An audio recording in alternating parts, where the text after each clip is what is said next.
แบบคือไปจะไปหาเดอะนะครับแบนเนอร์นั่นแหมมันหายไปในภาค2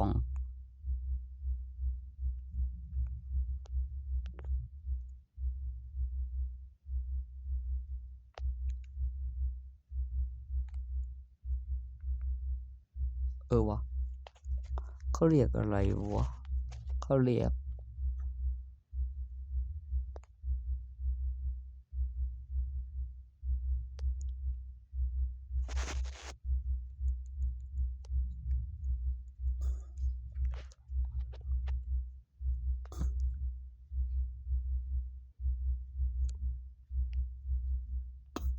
ปลายมุม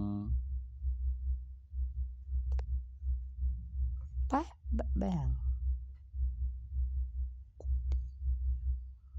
ตัว A กับตัว Z เป็นตัวเดียวกันนะเมีย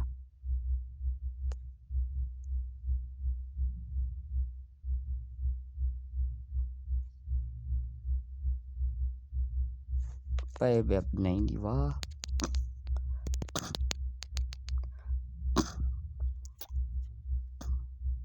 มึงมีเมียหลายคนไหมนี่บอก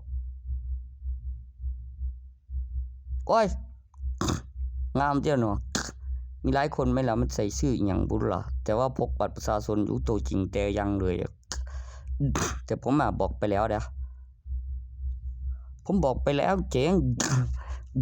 ไอ้จ็อกเกอร์น่ะมันแหกคุกมามันตายเนื่องจากแบทแมนน่ะแมวเจ้าเก็บแมวมันเอาซูเปอร์แมนกลับมาเขาเป็นซูเปอร์จ็อกเกอร์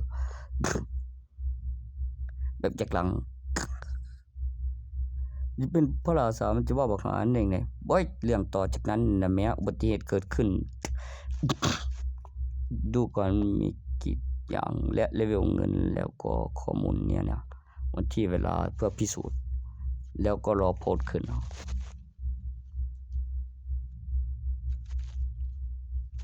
จะบอกว่ามีหลายคนก็ได้บอกว่าตัวนั้นห้ย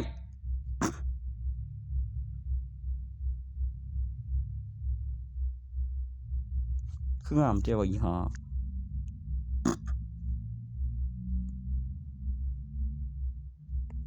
มักใครมักมันเวสีซิมพูแบบใส่คือจังซี่แล้วเป็นกินนี่มีหลายก็กูเสียมที่ย่านบ่มีย่านบ่ย่านเว้ยกว่ามันบ่มีหลายคักเป็นทหารแล้วก็คือให้สอบอิหยังก็คือสอบผ่านเบิดแล้วเก่งหลายเลยเป็นแนวนั้นแบบคือได้ขายบ่ใส่เองจะเป็นก็หลายตัว A กับตัว Z เหมือนตัวสีฟ้านั่นน่ะตัว A กับตัว Z ตัวนี้อ่านว่าซีโร่ต่อจาก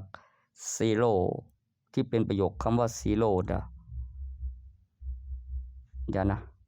มันต้องมีมันอ่านว่ามันตัวอะไรวะมี77โอ้ยตัวคิดอะไรมีอะไรมันยังไม่เดียวเข้าเหมือนไม่มีหลายคนเนาะโอ้ยคุยได้แนวใหม่พี่คนอื่นเขาก็อยู่ครับผมแม่งจี้โมเอ็นเมียกูหน้าแนวนั้นแม่กูแนวนี้เองวะ